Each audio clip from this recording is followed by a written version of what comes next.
Hello, my name is Kimberly Gray, and I'm doing my speech on George Washington's first inaugural speech.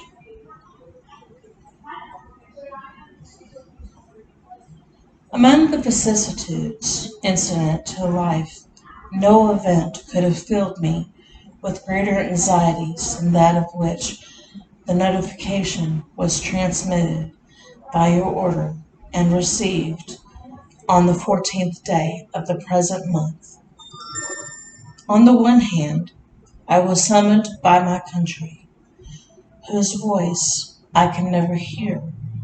but with veneration and love, from a retreat which I had chosen with the fondest predilection, and, in my flattering hopes, with an immutable decision, as the asylum of my declining years. A retreat which was rendered every day more necessary, as well as more dear to me, by the addition of habit to inclination, and the frequent interruptions in my health to the gradual waste committed on it by time. On the other hand, the magnitude with and difficulty of the trust to which the voice of my country called me, being sufficient to awaken in the wisest and most experienced of her citizens a distrustful scrutiny into his qualifications, could not but overwhelm with despondence one who, inheriting inferior endowments from nature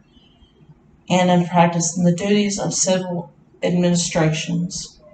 ought to be peculiarly conscious of his own deficiencies. In this conflict of emotions, all I dare ever aver is that it has been my faithful study to collect my duty from a just appreciation of every circumstance by which it might be effected. All I dare hope is that if, in executing this task, I have been too much swayed by a grateful remembrance of former instances, or by an affectionate sensibility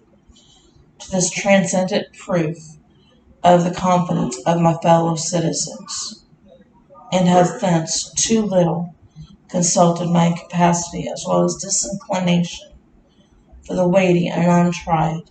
cares before me. My error will be palliated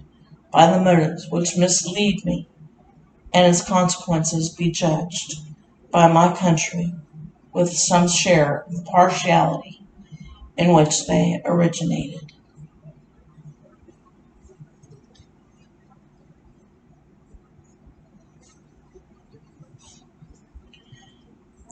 Such being the impressions under which I have,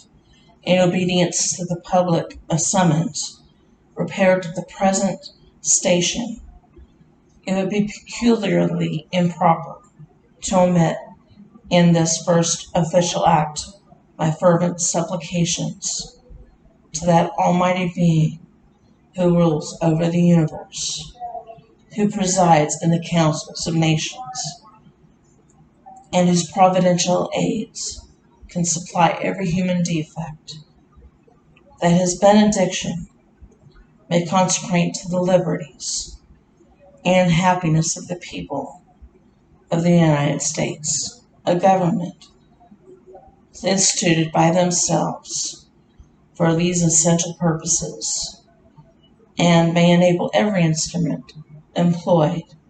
in its administration to execute with success the functions allotted to his charge.